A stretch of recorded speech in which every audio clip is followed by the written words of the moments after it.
Side to side, and a rhythmic break.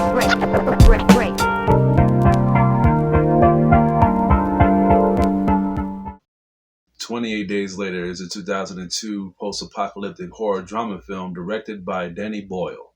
It is also written by Alex Garland. 4 weeks after a mysterious incurable virus spreads throughout the UK, a handful of survivors try to find sanctuary. And they wasn't kidding with a handful. The film focuses on only 4 characters. Now, with survival horror films, they normally have like around 6, 7, sometimes like higher than that, but they only do that just because by it being a horror film, they want to have a couple of characters that's going to drive the plot, some characters that is going to help carry the film in a more common sense way, and then the rest of the characters is just going to be meat for them to get killed.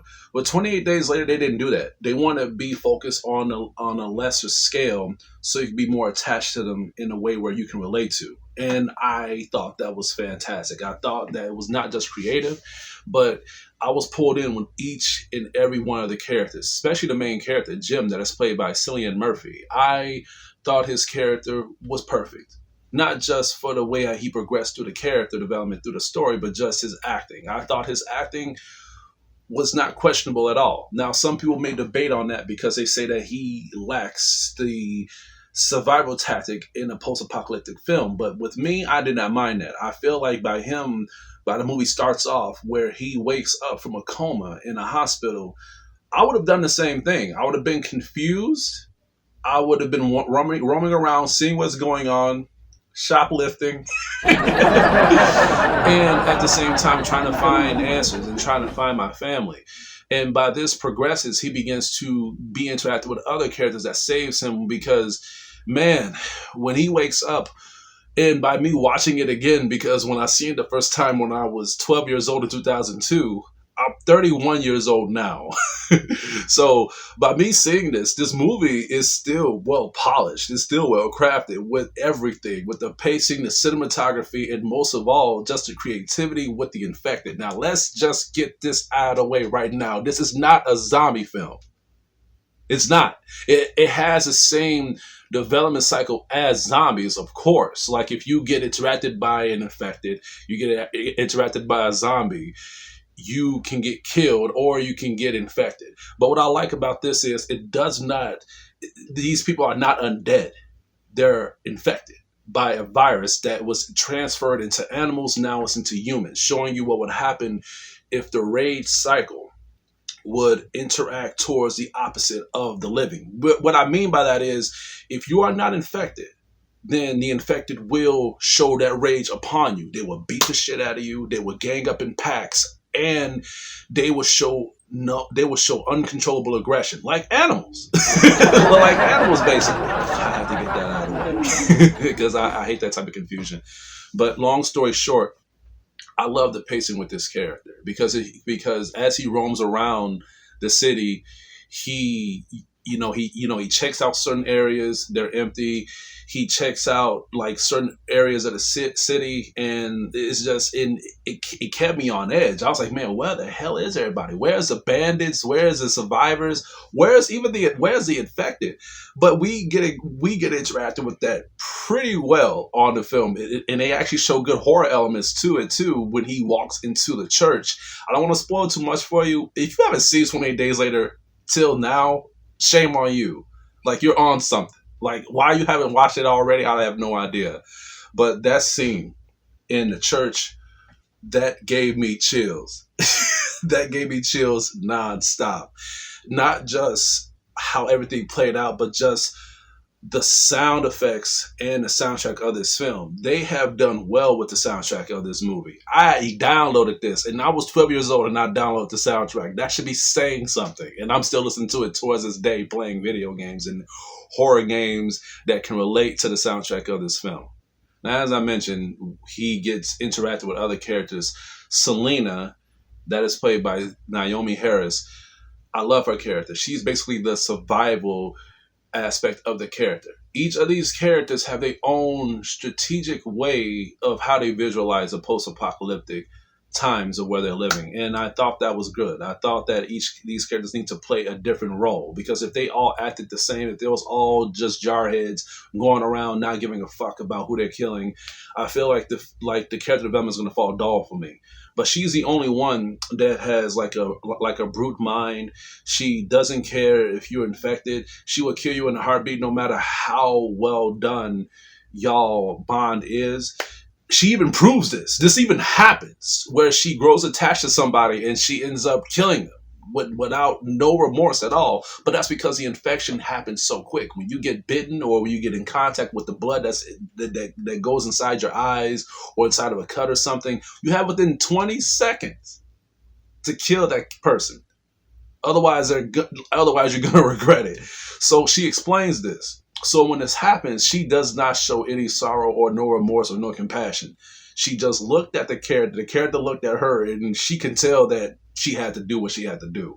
And I thought that was great, because sadly, I was getting to like this character.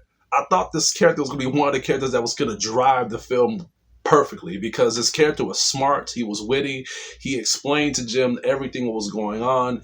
But man, movies like this makes you guess, like will I survive at the times of Resident Evil, Silent Hill, or a movie like 28 Days Later? I think I would rather be in Resident Evil and probably Silent Hill than be in 28 Days Later, because the chances of you living is very low. Like, you have to watch your back. And not only that, but just certain areas when it comes to being interacted with dead bodies that probably infected, it could somehow, it would get in contact with you. And they show this in the film.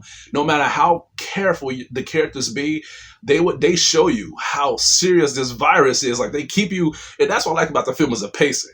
Right when they let your guard down, they put your guard back up, because their guard is down. Well, their guard is not down. Like, they show you how careful they are, but man, like, one little drop of blood can fuck you up. That is crazy. But I love her character. Like, her character shows you how serious shit is.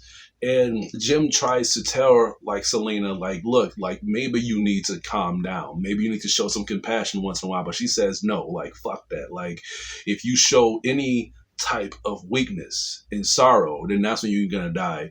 But some people may not like her character because she acts like that. But in my opinion, I love their character because we don't know what the hell she's been through. I thought her character was great. I thought her character was necessary. You need characters like this to give you a type of mindset of how people would be when these type of things happen. And to be fair, she actually shows some compassion towards the film, because when you have four characters that's going to drive the plot of the film, they're going to have a bond. They're going to have some type of connectivity towards each other, even if it's a hate connectivity or if it's a love connectivity. But they begin to show love, compassion towards not just Jim and Selena, but towards the other characters. None of these characters stood out for me. None of these characters have done anything that made me feel as if, okay, what the fuck are they doing? Like, this lacks common sense.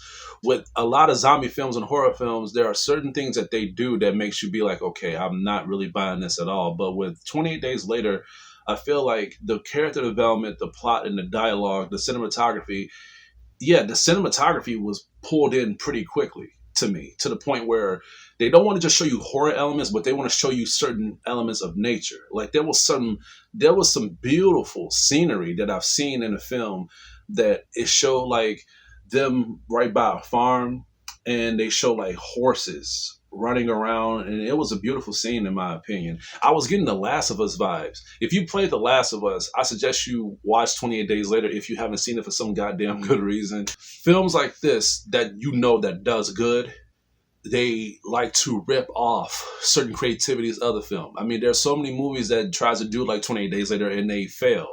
Now, there are some that succeeds, but I feel like a film like this that gives us that pick me up, and they give us that creative drive to shed light of us again, to make us like post-apocalyptic films, not zombie films, because like I said, we was beginning to fly dull of zombie films. But with 28 Days Later, they have took the zombie era and they put light into it. They put a lot of creative vibes into the film, and with that, it deserves a lot of good praise. I'm gonna have to give 28 Days Later an A. The film is great. The film is not perfect. With me, I think it's perfect, but I have to grade it in a critic aspect. I notice that our critics, they're graded in a way that only fits them.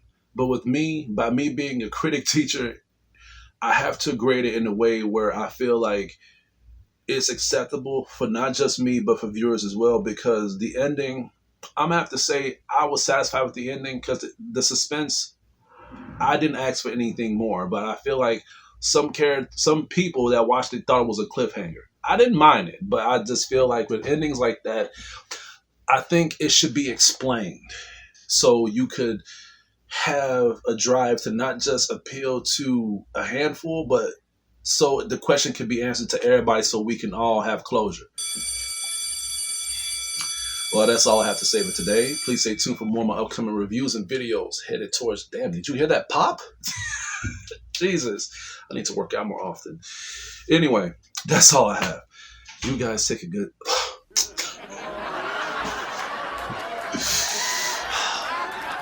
Can I start over? I can't start over. Okay, all right. You guys take it easy.